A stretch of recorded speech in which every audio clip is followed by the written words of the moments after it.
సమయంలో మరి మన మధ్యకి ఆహ్వానించబడినటువంటి మరి దైవ సేవకులు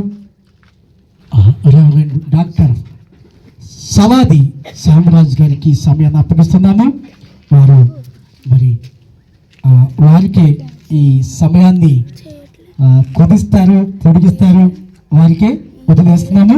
ఇక్కడ ఉన్నటువంటి పరిస్థితులను బట్టి వారికి అనుభవాలు కాబట్టి వారిని ఈ సమయం ఇస్తున్నాం. గట్టిగా సభలు పెడతాం వారిని, దేవుడు మనతో మాట్లాడినట్లుగా. ప్రియులారా, మరి ఈ ఉదయకాలము ఇలాగూ మీ మధ్య ఉండడానికి దేవుడు ఇచ్చిన అవకాశం బట్టి ఆయన్ని స్తుతిస్తున్నాను. ఒక చిన్న మందగా మనందరం కూడా ఉన్నాం. ఇందులో చాలామంది సేవకులే ఉన్నారు. ఐఎమ్ సో హ్యాపీ దేవుని సేవకులను చూడడం, మరి వారితో కలిసి పని చేయడం అనేటటువంటిది ఉంది. మరి నేను ఒక్కడే ఇక్కడ మాట్లాడుతున్నప్పటికీ వారందరూ కూడా ప్రార్థన చేస్తూ ఇక్కడ ఈ సేవ ప్రారంభించినటువంటి మన ప్రియులు మాస్టర్ గారు డేవిడ్ విజయన్ గారి పరిచర్య, ఇంకా వారితో కలిసి ఉన్నటువంటి సంఘము, సంఘ పెద్దలు, మరి ఎవరో నాకు తెలియదు కానీ డీటెయిల్స్, మొత్తానికి ఇక్కడ దేవుని సేవ ఫలించాలని దేవుడు మరి మనందరి ద్వారా ఈరోజు ప్రార్థనలు జరిగిస్తూ ఈ యొక్క ప్రాంతంలో మరి ఇలాంటి చక్కని క్రిస్మస్ వేదిక మీద మనల్ని ఉంచారు.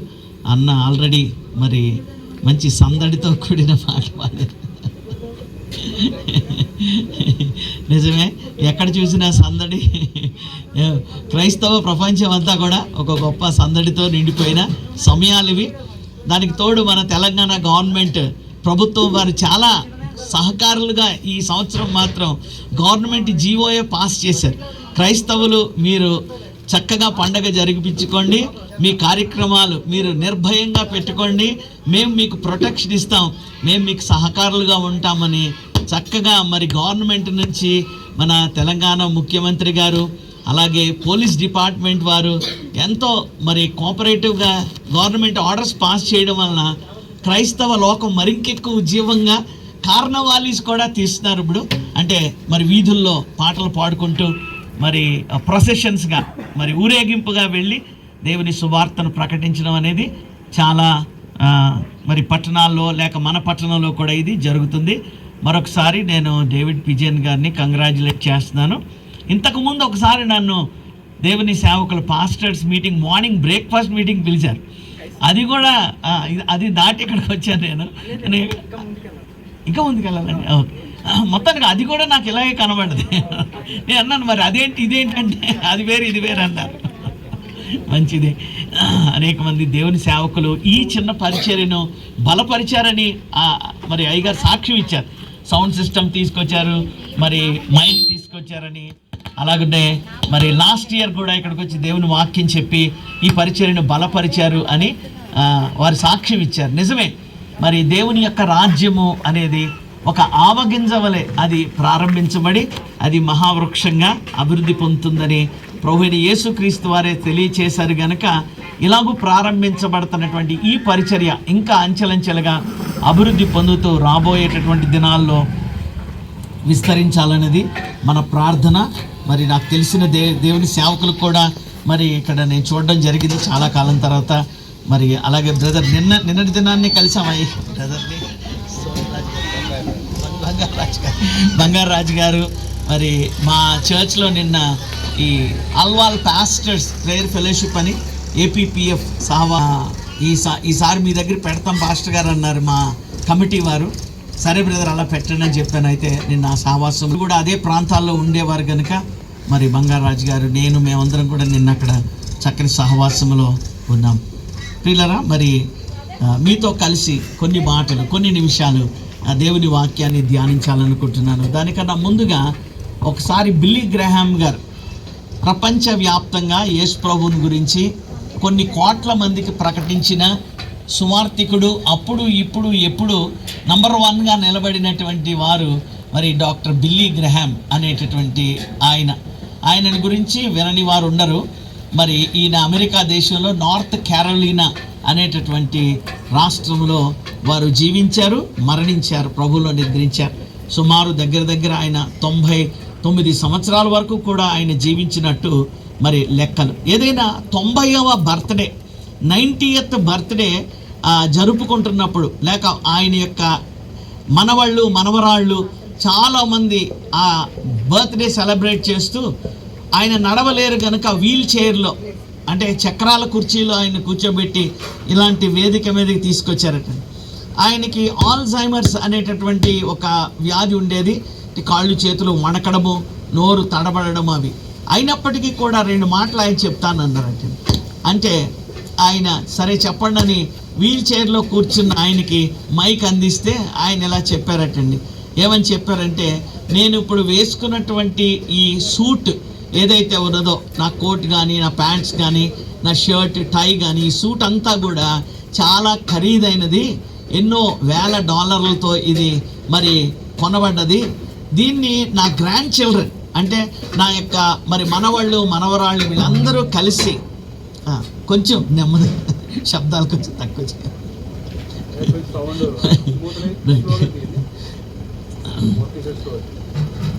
Right, very good. అయితే ఈ యొక్క మరి వేదిక మీద ఆయన చెప్తున్నాడు, మరి ఖరీదైనటువంటి సూట్ నా మనవాళ్ళు మనవరాళ్ళు అందరూ కుట్టించారు. అయితే నేను వాళ్ళని రిక్వెస్ట్ చేశాను ఏంటంటే, ప్రభు ఏదో రోజు నన్ను పిలుస్తారు, అప్పుడు నేను ప్రభు దగ్గరికి వెళ్ళిపోయినప్పుడు నన్ను ఆ సమాధి పెట్టెలో పెట్టినప్పుడు, బాక్స్లో పెట్టినప్పుడు కూడా ఇదే సూట్ నాకు వేసి పెట్టండి అని చెప్పి నేను కోరాను. దానికి వాళ్ళు ఓకే అన్నారు అని చెప్పి ఈ విషయం చెప్పి ఆయన అన్నాడు, నాలాగే సూట్ వేసుకున్న ఒక ఆయన గురించి చెప్తాను, మీరు జాగ్రత్తగా వినండి అన్నాడట. ఆయన బర్త్డేకి వచ్చిన వాళ్ళందరితో కలిసి ఏం చెప్తాడు ఈయన అని చెప్తే, ఇలాగే సూట్ వేసుకున్నటువంటి ఒక ఆయన ట్రైన్లో ప్రయాణం చేస్తున్నాడు, రైల్లో ప్రయాణం చేస్తూ ఉన్నాడు. ఈలోగా టికెట్ కలెక్టర్ వచ్చి టికెట్ అని అడుగుతూ ఉన్నాడు. అయితే ఈయన పాకెట్లో చేతులు పెట్టి టికెట్ కొరకు వెతుకుతున్నాడు, ప్యాంట్ పాకెట్లో చేయి పెట్టి టికెట్ వెతుకుతున్నాడు, ఎక్కడ దొరకడం లేదు. ఆయన హ్యాండ్ బ్యాగ్ ఉంటే ఆ బ్యాగ్లో చేయి పెట్టి చూస్తున్నాడు, టికెట్ దొరకలేదు. ఈలోగా ఆయన కంగారు పడుతుంటే ఆ టికెట్ కలెక్టర్ చూసి, సార్ మిమ్మల్ని నేను గుర్తుపట్టాను, మీరు చాలా గొప్పవారు, మీరు you are a great person, మీరు దేశం అంతటికి తెలిసిన వారు, మిమ్మల్ని నేను గుర్తుపట్టాను, don't worry about the ticket అని చెప్పేసి ఆయన ముందుకు వెళ్ళిపోయాడు. ఆ టికెట్ కలెక్టర్ ఆయన వదిలిపెట్టేసి. కానీ ఈయన వెతకడం మానలేదు. ఈయన సూట్ కేసు ఓపెన్ చేశాడు, బట్టలు తీసేశాడు, అన్ని రకాలుగా ఆయన చిందర వందర చేసుకుని వెతుకుతున్నాడు, కానీ దొరకలేదు. ఒక గంట అయ్యాక మళ్ళీ టికెట్ కలెక్టర్ వెనక్కి వచ్చాడు. వచ్చి ఈయన పరిస్థితి చూసి, సార్ ఎందుకు మీరు అంత తొందరపడుతున్నారు, ఎందుకు అంత టెన్షన్ పడుతున్నారు, మీరు టికెట్ లేకపోయినా ఏం పర్వాలేదు, మీరు గొప్పవారు కదా, మీరు ఏ స్టేషన్లో దిగుతారో చెప్తే నేనే మిమ్మల్ని ట్రైన్ దింపి మీ సూట్ కేసులన్నీ కూడా నేనే పట్టుకుని స్టేషన్ బయట వరకు మిమ్మల్ని దింపుతాను, మీరు ఏమి వరి అవ్వకండి సార్ అంటే ఆయన తలగొక్కుంటూ అన్నాడట, నేను ఏ స్టేషన్లో దిగాలో అది టికెట్లో ఉందయ్యా, నేను ఏ స్టేషన్లో దిగాలో టికెట్లో ఉంది, నేను ఆ స్టేషన్ పేరు మర్చిపోయాను. నాకు ఏ స్టేషన్లో దిగాలో ఆ స్టేషన్ పేరు జ్ఞాపకం లేదు కనుక టికెట్ ఎతుకుతున్నాను, నీ గురించి అని కాదు, నాకు ఇప్పుడు టికెట్ కావాలి, టికెట్ లేకపోతే నేను ఏ స్టేషన్లో దిగాలో నాకే తెలియదు, అది వచ్చే స్టేషనా, అటు వచ్చే స్టేషనా, ఆ తర్వాత వచ్చే స్టేషనా, I do not know where I have to get down అని చెప్పి ఈ కథ చెప్పి, ఆ సైంటిస్ట్ ఎవరో కాదు కానీ ప్రపంచం అంతటికి గొప్ప గొప్ప అద్భుతాలను అందించిన ఆల్బర్ట్ ఐన్స్టీన్ అనేటటువంటి శాస్త్రవేత్త ఈ పరిస్థితిని ఎదుర్కొన్నాడు అని చెప్పాడు. ఆయన నిజముగా గొప్ప శాస్త్రవేత్తే, ఆయన అనేకమైన వాటిని మరి ప్రపంచానికి అందించారు. కానీ ఆయనకు ఒకటి తెలియలేదు, ఏంటంటే ఎక్కడ దిగాలో ఆయనకి తెలియలేదు. అలాగే ఈ లోకంలో చాలామంది ఉన్నారు, ఈ లోకంలోకి వచ్చారు, ఈ లోకంలో ప్రయాణం చేస్తున్నారు, కానీ ఎక్కడికి వెళ్తున్నారో వాళ్ళకి తెలియదు. కానీ మన ప్రభు అయిన యేసుక్రీస్తు వారు మనము ఎక్కడికి వెళ్ళాలో ఆయన నిర్ధారించి, ఆయన ఉండు స్థలంలో, ఆయన వెళ్ళు స్థలంలో మనం కూడా ఉండాలని ఆయన పరలోకమును విడిచిపెట్టి భూమి వేదిక వచ్చాడు అని ఆయన ఈ ఉపమానం చెప్పారండి. హల్లెలూయా. ప్రభువైన యేసుక్రీస్తునందు మనం ఉంటే, ప్రభువైన యేసుక్రీస్తును మనం విశ్వసించినట్లయితే, మనము ఎక్కడికి వెళ్ళాలో, ఎక్కడ ఉంటామో, మన జీవిత కాలము ముగింపులో మనము నిత్య జీవము అనే పరలోక రాజ్యానికి ఎలా వెళ్తామో మనం ఏ విధమైనటువంటి చింత పడవలసిన అవసరం లేదు.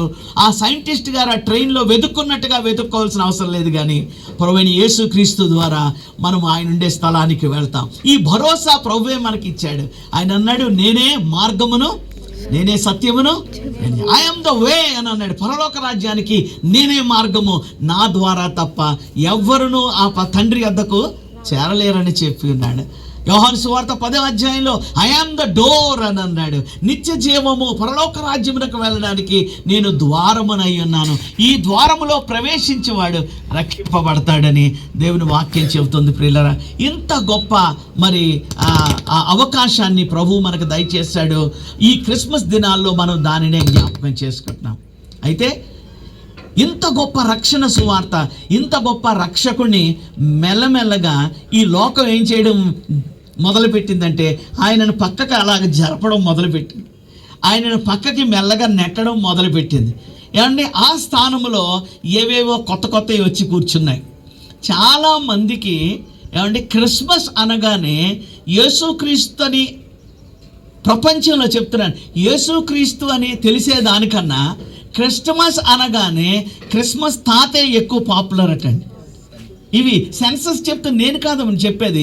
చాలామందిని అడిగి క్రిస్మస్, వాట్ ఈస్ క్రిస్మస్ అని ప్రశ్నించి సామాన్య జనాంగాన్ని, అంటే ఐరోపా ఖండంలో, ఆస్ట్రేలియా దేశంలో, ఇంకా రకరకాల ప్రపంచవ్యాప్తంగా ఉన్న దేశాల్లో చెప్తే చాలామంది ఏం చెప్తున్నారంటే క్రిస్మస్ తాత అంటే శాంటా క్లాజ్ అంటున్నారు, లేకపోతే క్రిస్మస్ తాత అంటున్నారు. ఆయన క్రిస్మస్ తాత, he's more popular than Jesus Christ. యేసు క్రీస్తు ప్రభు కన్నా ఎవరు పాపులర్ అయిపోయారమ్మా? క్రిస్మస్ తాత పాపులర్. శాంటా క్లాస్ బహుమతులు తీసుకొచ్చి ఇస్తాడు, గిఫ్ట్లు. అందుకే చాలామంది చాలా చర్చిల్లో క్యారల్స్కి వెళ్ళినప్పుడు ఏమంటే అందరూ పాటలు పాడుతూ ఉంటారు, అందులో క్రిస్మస్ తాత కూడా ఉంటాడు. ఆయన ఇక్కడ కూడా చూసినట్టున్నాను నేను. ఇదిగోండి ఇక్కడ బ్యానర్ మీద కూడా ఉన్నాడండి.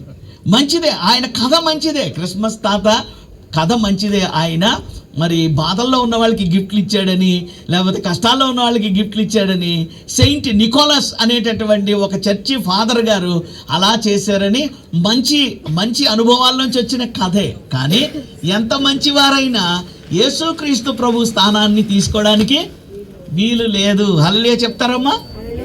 గనుక మన డెకరేషన్ యేసు ప్రభు స్థానాన్ని తీసుకోకూడదు, మన స్టార్ యేసు ప్రభు స్థానాన్ని తీసుకోకూడదు, మన కొత్త బట్టలు యేసు ప్రభు స్థానాన్ని తీసుకోకూడదు, మన పిండి వంటలు క్రిస్మస్ స్థానాన్ని తీసుకోకూడదు, లేకపోతే మన సంబరాలు, మన చర్చిల్లో జరిగేటటువంటి సంబరాలు కూడా యేసుక్రీస్తు ప్రభువుని మరి పక్కకు నెట్టకూడదు. అందుకే ఏమన్నాడంటే లెట్ us సెలబ్రేట్ ఏ క్రైస్ట్ సెంటర్డ్ క్రిస్మస్ అని ఒక భక్తుడు చెప్పాడు. క్రీస్తునే మనం సెంటర్లో, కేంద్రంగా కలిగిన క్రిస్టమసే జరుపుకోవాలి. కానీ not a religious Christmas, not a casual Christmas, not a ritual Christmas. ఏమండి, ఆ యొక్క ఆచారపూర్వకమైన క్రైస్తవ్యము, సాంప్రదాయక క్రైస్తవము మరి కాదు. కానీ క్రీస్తును మన జీవితంలో ముఖ్యంగా కలిగి, బట్టలు ఉన్నా లేకపోయినా పర్వాలేదు, నో ప్రాబ్లం, ప్రభు ఏం అడగడు. పిండి వంటలు ఉన్నా లేకపోయినా పర్వాలేదు, నో ప్రాబ్లం. ఇవన్నీ ఉన్నా లేకపోయినా ఏం ప్రాబ్లం లేదు. కానీ క్రీస్తు మన హృదయంలో, కేంద్రంలో, మన హృదయంలో ప్రతిష్ఠింపబడకపోతే అప్పుడే మనము మరి ఎంతో ప్రాబ్లంలో ఉన్నాము. ఓ దినాన్న అదే ప్రభు అంటాడట, మీరెవరో, మీరు ఎక్కడ వారో నేను ఎరుగను, నా యుద్ధ నుండి పొండి అని అంటాడట. కనుక ఈ దినాన్ని ఈ క్రిస్మస్ యొక్క విశిష్టత ఏమిటి, ఈ క్రిస్మస్ యొక్క మరి గొప్పతనం ఏంటి అనేది నేను మీకు కొన్ని మాటలు చెప్పి ముగిస్తాను. మొట్టమొదటిగా ఇది మనం చూసినట్లయితే దేవుని యొక్క వాక్యంలో అందరూ సేవకులు చెప్తూ ఉంటారు ఈ సీజన్లో, మరి చరిత్ర 2 భాగాలుగా డివైడ్ అయింది, విభజింపబడ్డది. యేసుక్రీస్తు ప్రభు వారి యొక్క పుట్టుక ఏం చేసిందంటే చరిత్రను 2 భాగాలుగా తీసుకుని వచ్చింది. ఆయన చరిత్రలోనికి వచ్చాడు. ఏమండి, ఆయన చరిత్రను 2 భాగాలుగా చేశాడు. ఈ దినాన్ని ఎంత గొప్పవారైనా కూడా వాళ్ళ ఆధార్ కార్డులో ఏమండి మన డేట్ ఆఫ్ బర్త్ వేసిన తర్వాత మనం ఎంత వయసో చెప్పాలంటే తప్పకుండా ఈ లెక్క ఎక్కడి నుండి ప్రారంభం అవుతుంది? క్రీస్తు యుద్ధ నుండి ప్రారంభం అవుతుంది. చెప్తే మనము బీసీ అని అన్నా చెప్తాం, అంటే బిఫోర్ క్రైస్ట్ అని అన్నా చెప్తాం, లేకపోతే ఏడి అన్నా డొమినియో అని అన్నా చెప్తుంటాం. కనుక యేసుక్రీస్తు ప్రభు వారు చరిత్రలోనికి వచ్చినటువంటి వాడు. కనుక ఈ క్రిస్మస్ని మనం ఏమని పిలవచ్చు అంటే ఇది చరిత్రాత్మకమైనటువంటి Christmas. This is a historical Christmas. ప్రపంచములో అనేక మంది కొన్ని వేల మంది నిశ్చయముగా యేసుక్రీస్తు ప్రభువు శరీరధారిగా ఈ లోకములో పుట్టాడు. ఆయన ప్రపంచం యొక్క నడిబొడ్డున పుట్టాడు. ప్రపంచంలో ఉన్నటువంటి సెంట్రల్ పాయింట్ ఏంటంటే అది ఇజ్రాయెల్ దేశం, అది బెత్లెహేము గ్రామం అని ఎంతోమంది గొప్ప గొప్ప సైంటిస్టులు రుజువు చేశారండి. ఒక ఆయన ఇలా బయలుదేరాడు, అంటే ఆయన పెద్ద ఆయన ఇలాగూ మరి విలియం ర్యామ్సే అనేటటువంటి ఒక ఆయన బాగా పేరుగాంచినటువంటి వాడు, బాగా ఆర్కియాలజీ అంటే భూగర్భ శాస్త్రం, భూమిలో ఏముంది, ఏ మినరల్స్ ఉన్నాయి, లేకపోతే వాటిని తవ్వి పాత ఊర్లు, పాత పట్టణాలు, పాత విగ్రహాలన్నీ తవ్వి తీసేటటువంటి ఆర్కియాలజిస్ట్ అన్నమాట. ఆయన ఎన్నో పరిశోధనలు చేస్తే ఈ విలియం ర్యామ్సే అనేటటువంటి ఆయనను అన్నారట, యేసుక్రీస్తు ప్రభు వారి గురించి నువ్వు ఒక స్టేట్మెంట్ చేయకూడదా, లేకపోతే ఒక పుస్తకం రాయకూడదా, లేకపోతే ఒక ఆర్టికల్ ఏదన్నా రాయకూడదా, ఆయన లేడని, లేకపోతే ఆయన విశ్వసింపదగిన వాడు కాదని, ఆయన దేవుడు కాదని నువ్వు రాయొచ్చు కదా, ఇంత పలుకుబడి కలిగిన వాడివి అని అంటే, నేను వట్టిగా ఈ మాటలు చెప్తే ప్రపంచం నమ్మదు, లేకపోతే ఒకవేళ వాళ్ళు నమ్మడానికి కూడా ఆధారాలు లేవి, విలియం ర్యామ్సే ఏ ఆధారాలు చూపించాడు అంటారు, గనక నేను పని చేస్తాను, ఈ బైబిల్లో ఉన్నటువంటి మాటలు సత్యం కాదని నేను రుజువు చేస్తానని 2 పుస్తకాలు ఆయన తీసుకున్నారటమ్మా. ఒకటి లూకాసు వార్త ఆయన తీసుకున్నాడు, ఇంకొకటి అపోస్తలుల కార్యాలు అనే పుస్తకం తీసుకుని దాన్ని చదవడం మొదలుపెట్టాడటండి. బాగా చదివాడట. అందులో ఆయన కనబడ్డది ఏంటంటే 32 దేశాలు, 54 పట్టణాలు, 9 ద్వీపాలు. ఏమండి, అందులో ఆయన కనబడ్డది ఏంటంటే 32 దేశాలు, 54 పట్టణాలు, 9 ద్వీపాలు, ఐలాండ్స్ అంటారు కదా. ఇవి నిజంగా ఉన్నాయా లేదా నేను పరిశోధన చేస్తాను. ఇవన్నీ లూకా రాశాడు. ఈ ప్రాంతం నుంచి ఆ ప్రాంతానికి, ఆ ప్రాంతం నుంచి ఆ ప్రాంతానికి అని 32 దేశాలు ఉన్నాయా లేవా, 54 పట్టణాలు ఉన్నాయా? నేను ఇవి లేవు అని నాకు తెలిస్తే మాత్రం అప్పుడు యేసు ప్రభు దేవుడు కాదని నేను రుజువు చేస్తానని చెప్పి బయలుదేరాడటండి. బయలుదేరి ఆయన కొన్ని సంవత్సరాలు సమయం తీసుకుని ఒక దేశం తర్వాత మరొక దేశం, ఓ పట్టణం తర్వాత మరో పట్టణం తిరిగి ఆయన గ్రీసు దేశంలో ఒక మరి సీషోర్లో, అంటే ఒక సముద్రపు ఒడ్డులో నిలబడి ఈ బైబిల్ గ్రంథములో రాసినటువంటి మాటలు, లేక నేను పరిశోధించినటువంటి లూకాసు వార్త, అపోస్తలుల కార్యములు నేను 15 సంవత్సరాలు రీసెర్చ్ చేశాను. అందులో ఉన్నటువంటి మాటలు ఉన్నట్టుగానే రుజువు చేయబడ్డాయి. అందులో ఏది అబద్ధం లేదు, అంతా సత్యమే. యేసుక్రీస్తు ప్రభు చరిత్రలోనికి వచ్చినటువంటి యుగ పురుషుడు, మహాపురుషుడు, దేవుని కుమారుడు అని ఆయన యేసు ప్రభు నమ్ముకున్నాడటండి. హల్లెలూయా చెప్దామండి. కనుక he is a historical person. మన చరిత్రను 2 భాగాలుగా చేశాడు. మన జీవిత మరి ఆ యొక్క డేట్ ఆఫ్ బర్త్ కూడా యేసుక్రీస్తు ప్రభు పుట్టుక నుండి అది ప్రారంభించబడింది. కనుక ఎవరు కూడా యేసు ప్రభువుని కల్పించిన కథను, లేకపోతే ఆయన ఏదో ఒక కవి కనిపెట్టి రాశాడనో, చందమామ కథనో, లేకపోతే ఒక సూపర్ మ్యాన్ స్టోరీ అనో, స్పైడర్ మ్యాన్ స్టోరీ అనో చెప్పడానికి వీల్లేదు. ఈ సూపర్ మ్యాన్లు, స్పైడర్ మ్యాన్లు ఎవరు లేరు, వాటిని కల్పించి వారు రాశారు. కానీ యేసుక్రీస్తు ప్రభు అయితే చరిత్రలోనికి వచ్చినటువంటి ఒక మహాపురుషుడు. చరిత్రాత్మకమైనటువంటి క్రిస్మస్ని మనము సెలబ్రేట్ చేసుకుంటున్నాం. రెండవది మనం చూసినట్లయితే ఆదికాండము 3వ అధ్యాయం 15వ వచనం ఎవరైనా చదువుతారా? రెండవది, ఇది ప్రవచనాత్మకమైన క్రిస్మస్.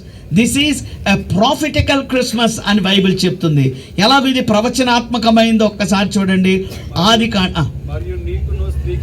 నీకును స్త్రీకిని, నీ సంతానమునకును ఆమె సంతానమునకును వైరము కలుగజేసేదను. చూడండి, ఆ యొక్క మరి స్త్రీ సంతానము నిన్ను తల మీద కొట్టును, అంటే కింద అతడు అని రాయబడి ఉంటుంది ఫుట్ నోట్లో మీరు చూసినట్లయితే. ఏమంటే ఉందండి.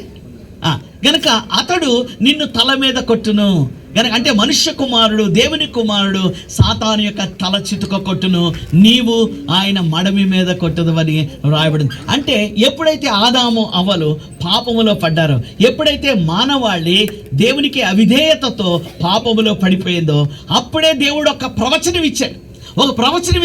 మీరు పాపంలో పడగొట్టబడ్డారు, అపవాది మిమ్మల్ని మోసం చేశాడు.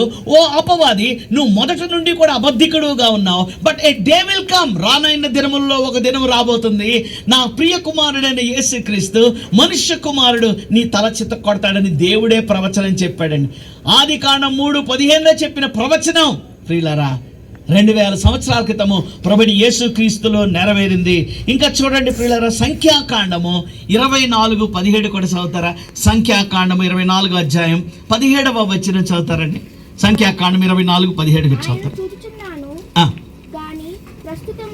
ఉన్నట్లు కాదు, ఆయనను చూచుచున్నాను గాని సమీపమున్నట్లు కాదు. నక్షత్రము యాకోబులో ఉదయించినని రాజదండము ఇశ్రాయేలులో నుండి లేచును అని చెప్తున్నాడు. గనుక ప్రవచనాత్మకమైనటువంటి మాటలు సంఖ్యాకాండములో చెప్పబడ్డాయి.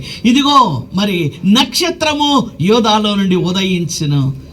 మనందరికీ తెలుసు, జ్ఞానులు వెళ్ళారు, ఆ నక్షత్రాన్ని దర్శించుకున్నారు, ప్రభువైన యేసుక్రీస్తును పూజించారు. కనుక ఆది కాండములో ఉంది, సంఖ్యాకాండములో ఉన్నది, యెషయా గ్రంథంలో ఉంది. యెషయా గ్రంథంలో అయితే క్రీస్తు ఈ భూమి మీదకి రాకముందు సుమారు 570 సంవత్సరాల ముందే ఎంతో స్పష్టంగా చెప్పాడు. ఇందాక చదివారు, కన్యక గర్భవతి కుమారుని కంటుంది అని ముందుగానే ప్రవచనాన్ని ప్రకటించాడు. మరి ఈ స్టేజ్ మీద ఈ మీటింగ్ జరగకముందు నిన్నటి రోజున అయ్యగారు ఈ పోస్టర్ తయారు చేసి ఈరోజు వాక్యం ఫలానా శ్యామరాజు అనేటటువంటి సేవకుడు వచ్చి చెప్తాడు అని ప్రకటన చేశాడు మీకు. అలాగే యేసుక్రీస్తు ప్రభు వారు కూడా ఈ లోకమునకు వస్తాడు అని ఆయన ప్రారంభం నుండి ప్రకటిస్తూనే వచ్చాడు. దేవుడే ప్రకటించాడు, మోషే ప్రకటించాడు, ప్రవక్తలు ప్రకటించాడు, మీకా కూడా చెప్పాడు, ఇదిగో యోదయ దేశపు బెత్లెహేమా, నీవు యోధా ప్రధానులలో ఏమాత్రము అల్పమైన దానివో, ఇజ్రాయేలును పరిపాలించేటువంటి అధిపతి నీలో నుండి వస్తాడు. ఆయన గ్రామం చెప్పబడ్డది, ఆయన పట్టణం చెప్పబడ్డది, ఆయన గోత్రం చెప్పబడ్డది, ఆకాశంలో నక్షత్రం ఉదయిస్తుందని చెప్పబడ్డది. ప్రవక్తలు చెబుతూ వచ్చారండి.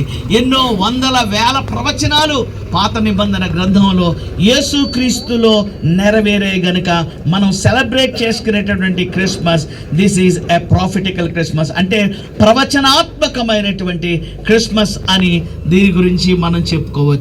మూడవదిగా మనం చూసినట్లయితే ప్రియులరా, ఇది దైవ ప్రత్యక్షత అయినటువంటి క్రిస్మస్, అంటే డివైన్ రెవల్యూషన్.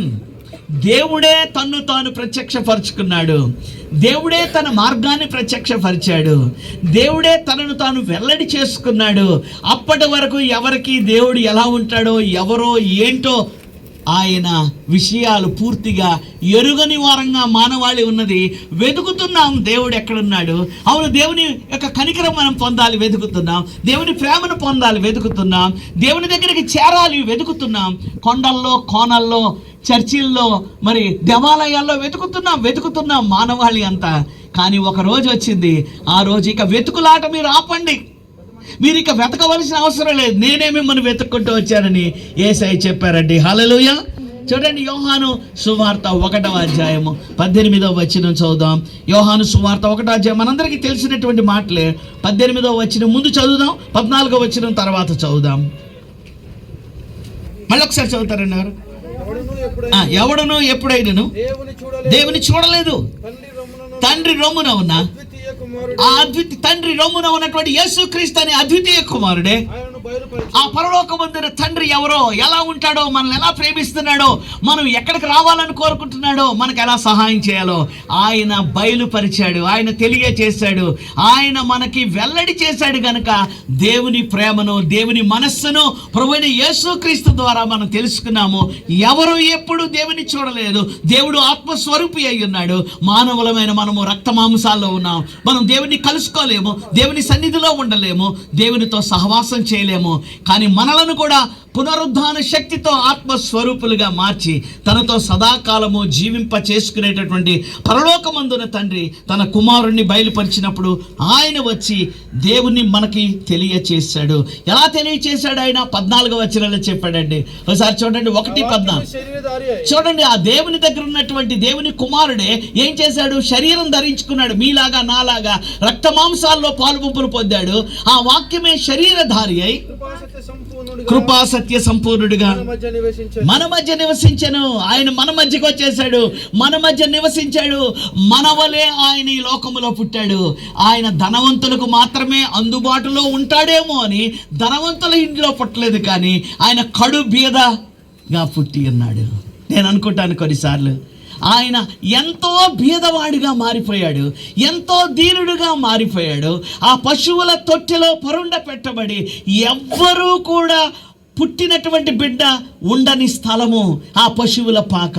ఆ యొక్క భయంకరమైనటువంటి పశువుల పాక, పశువుల మధ్య, పశువుల తొట్టెలో పరుండ పెట్టబడి ఆయన లోకానికి అందుబాటులో ఉన్నానని చెప్పాడు. నేను అనుకుంటున్నాను, అంత దీనస్థితిలోనికి యేసయ్య ఎందుకు వచ్చాడంటే, మనం కొంతమందిని అంటాం కదండి, ఆర్ఫన్స్ అంటాం, అంటే తల్లిదండ్రులు లేనటువంటి వారు, అనాథలు అంటాం. వాళ్ళకి తల్లి ఉండరు, తల్లి కూడా ఉండరు. ఒకవేళ అలాంటి పాప, అలాంటి బాబు, ప్రభువా నీకేంటి, నువ్వు దేవుని కుమారుడివి, నేను అనాథని, నా స్థితి నీకేం తెలుసు, నా పరిస్థితి నీకేం తెలుసు అని ప్రశ్న వేశాడు అనుకోండి, వెంటనే మీరు నేనైతే జవాబు చెప్పలేము. కానీ యేసయ్య చెప్తాడు, ఇదిగో నేను పశువుల పాకలో పరుండ పెట్టబడ్డాను, నాకు ఒక ఇల్లు లేదు, ఒక స్థలము లేదు, నేను పశువుల పాకలో పరుండ పెట్టబడ్డాను, సత్రములో కూడా నాకు స్థలము దొరకలేదు బాబు అని జవాబు చెప్పగలడు. ఒక ప్లాట్ఫామ్ మీద ఉన్నటువంటి ఒక చిన్న బిడ్డ, ఒకవేళ ఏ ఆధారం లేకుండా ఉన్నటువంటి వాడు ఉన్నాడు అనుకోండి, కొంతమంది వీధి బాలలు అని అంటాం, మనం స్ట్రీట్ చిల్డ్రన్ అని పిలుస్తాం. ఎందుకంటే వాళ్ళకు ఉండడానికి నివాసం ఉండదు, తల్లి ఉండడు, తండ్రి ఉండడు, వాళ్ళు రోడ్ల మీద ఉంటారు, ప్లాట్ఫామ్ల మీద ఉంటారు, ఎక్కడో బస్ స్టాండ్ల్లో ఉంటారు. వాళ్ళని స్ట్రీట్ చిల్డ్రన్ అని మనం పిలుస్తాం. గవర్నమెంట్ వారు కూడా వారికి ఏదైనా మేలు చేయాలని ఆయా పథకాలు చేస్తూ ఉంటారు. క్రైస్తవ బిడ్డలు కూడా కొంతమంది సేవకులు అటువంటి వారికి చిన్న గృహాన్ని ఏర్పాటు చేసి వాళ్ళకి భోజన వసతులు ఇస్తూ ఉంటారు. స్ట్రీట్ చిల్డ్రన్ అడిగారు అనుకోండి, ప్రభువా మా కష్టాలు నీకేం తెలుసు అని యేసయ్య జవాబు చెప్పగలడు. అందుకే ఆయన దీనులలో దీనులుగా, ఆయన బీదలలో బీదవాడిగా, దరిద్రులలో దరిద్రుడిగా ఆయన మారిపోయాడు. పౌలు అంటాడు, ఆయన మనలను ధనవంతులుగా చేయుటకు ఆయన ఎలా మారిపోయాడండి, దరిద్రుడిగా మారిపోయాడు. యేసుక్రీస్తు ప్రభు రక్త మాంసాల్లోనికి దిగిపోయి బీదలలో బీదగా, దీనులలో దీనుడిగా ఆయన మారిపోయాడు. అందుకే ఈ యొక్క క్రిస్మస్ ఏంటంటే, దేవుడే మానవ ఆకారములో ప్రత్యక్షమైనటువంటి, దేవుడే శరీరధారి అయి వచ్చినటువంటి, శరీరాన్ని ధరించుకొని మన మధ్యకు వచ్చినటువంటి క్రిస్మస్. ఇది దైవ ప్రత్యక్షత అయినటువంటి క్రిస్మస్, గాడ్స్ డివైన్ రెవల్యూషన్. దేవుడే తన్ను తాను ప్రత్యక్షపరుచుకున్నాడు, దేవుడే తన్ను తాను వెల్లడి చేసుకున్నాడు, దేవుడే తన్ను తాను కనుపరుచుకున్నాడు యేసుక్రీస్తులో. ఆయన శిలువ మరణము, ఆయన భూస్థాపన, ఆయన పునరుద్ధానము, సమాధిలో నుండి తిరిగి లేచిన ప్రభువు ఏం చెప్తున్నాడంటే, ఇదిగో నేను మీలాంటి మానవుని మాత్రమే కాదు కానీ నేను దేవుని కుమారుని కూడా తన యొక్క పునరుద్ధానం ద్వారా తన దైవత్వాన్ని కూడా మనకి వెల్లడి చేసి ఉన్నాడు. కనుక ఆయన సంపూర్ణ మానవుడు, సంపూర్ణ దేవుడు. అటువంటి మార్గదర్శిని, అటువంటి దారి చూపించే ప్రభువును మనం పొందుకున్నందుకు, కలిగి ఉన్నందుకు దేవుణ్ణి ఎంతగానో స్తుతించాలి. మొట్టమొదటిగా this Christmas is a historical Christmas, ఇది చారిత్రాత్మకమైన క్రిస్మస్. రెండవది ఇది ప్రాఫిటికల్ క్రిస్మస్, ఇది ప్రవచనాత్మకమైనటువంటి క్రిస్మస్. ప్రవచనాలు ఆయనను గురించి ఘోషిస్తూ వచ్చాయి, ఆయన ప్రవచనాలను బట్టి వచ్చినటువంటి వాడిగా ఉన్నాడు. మూడవది డివైన్ రెవల్యూషన్, అంటే దైవ ప్రత్యక్షత అయినటువంటి క్రిస్మస్.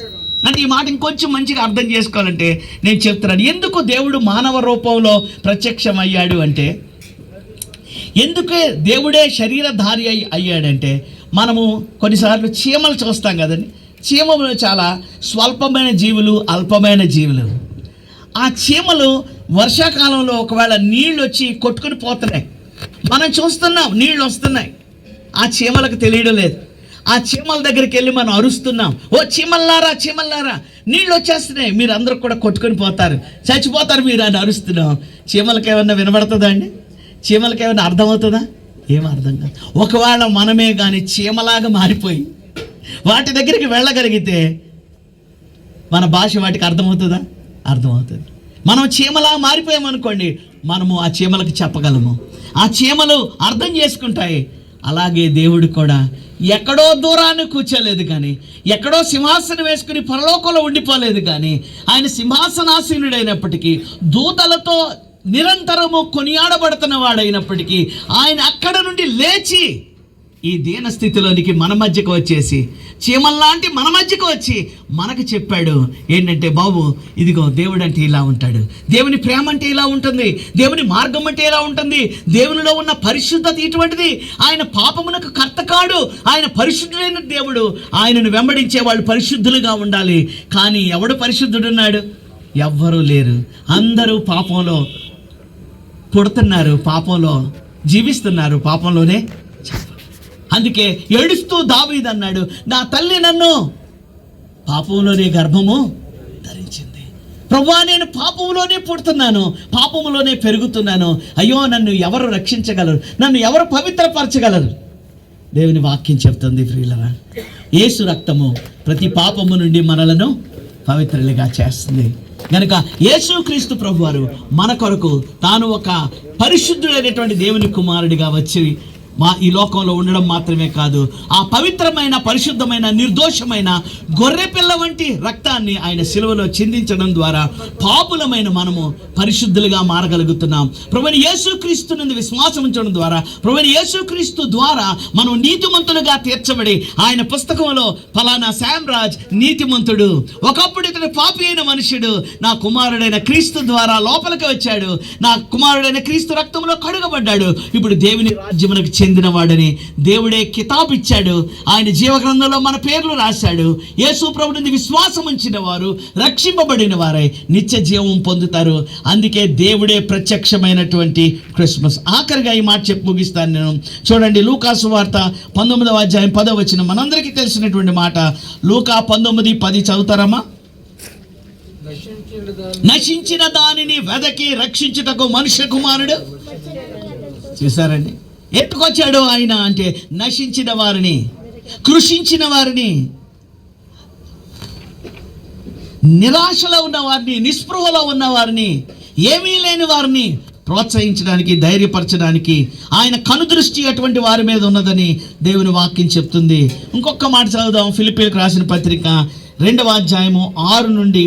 ఎందుకంటే ఆయన ఎంత దీనుడయ్యాడో చెప్పబడి, అంటే ఇది ఎటువంటి వారి క్రిస్మస్ అంటే డబ్బున్న వాళ్ళ క్రిస్మస్ మాత్రమే కాదు, ధనవంతుల క్రిస్మస్ మాత్రమే కాదు, కానీ this is a meek and lowly and poor people's Christmas. చూడండి, ఫిలిప్పీలకు రాసిన పత్రిక 2వ అధ్యాయము 6 నుండి 8 అండి. ఆయన దేవుని స్వరూపము కలిగిన వాడయుండి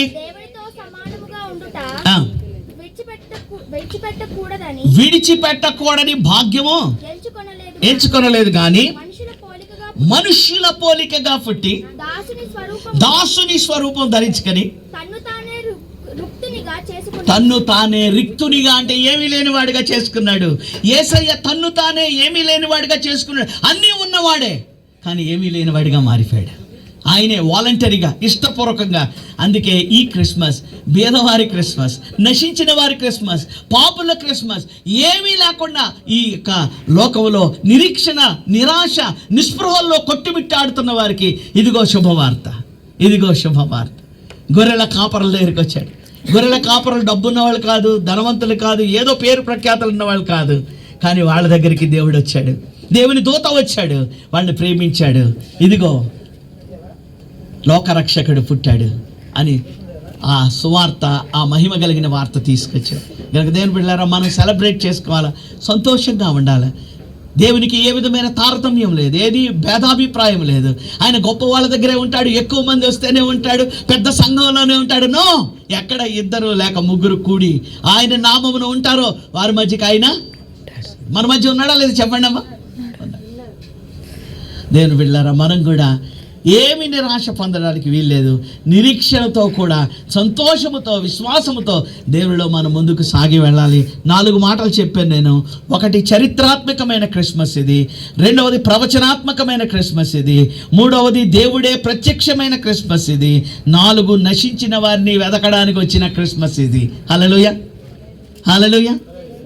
గనుక నశించిన వారిని వెదకి రక్షించడానికి దేవుడు వచ్చాడు అని చెప్పడానికి ప్రియులారా, యేసు ప్రభు మనసు ఎలాగుందో తెలుసుకోవడానికి ఒక నాన్ డీటెయిల్, అంటే మనం చదువుకునేటటువంటి స్కూల్ పుస్తకాలు, నేను గుర్తుపట్టే వాళ్ళు అందరూ వస్తూ ఉన్నారు.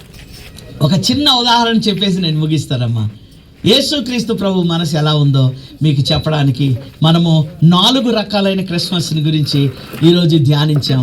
ఒకటి, యేసు ప్రభు చరిత్రలోనికి వచ్చాడు. అందుకనే ఒక ఆయన పాట పాడాడు, చరిత్రలోనికి వచ్చాడన్న పవిత్ర జీవం తెచ్చాడన్న. ఓరన్నా ఓరన్నా యేసుకు సాటి వేరే లేరన్న. పాడతారా నాతో కలిసి? చాలు. ఓరన్నా ఓరన్నా యేసుకు సాటి వేరే లేరన్నా, లేరన్నా యేసే ఆ దైవం చూడన్. చప్పట్లు కొట్టి పాడడం. చూడన్నా యేసే ఆ దైవం చూడన్నా, చరిత్రలోనికి వచ్చాడన్నా, పవిత్ర జీవం తెచ్చాడన్నా, చరిత్రలోనికి వచ్చాడన్నా. సంతోషంగా ఉన్న వాళ్ళు గట్టిగా, పవిత్ర జీవం తెచ్చాడన్నా. అతిశయుడు ఆది దేవుడు ఆదరించును ఆదుకోనెను, అద్వితీయుడు ఆది దేవుడు ఆదరించును ఆదుకోనెను.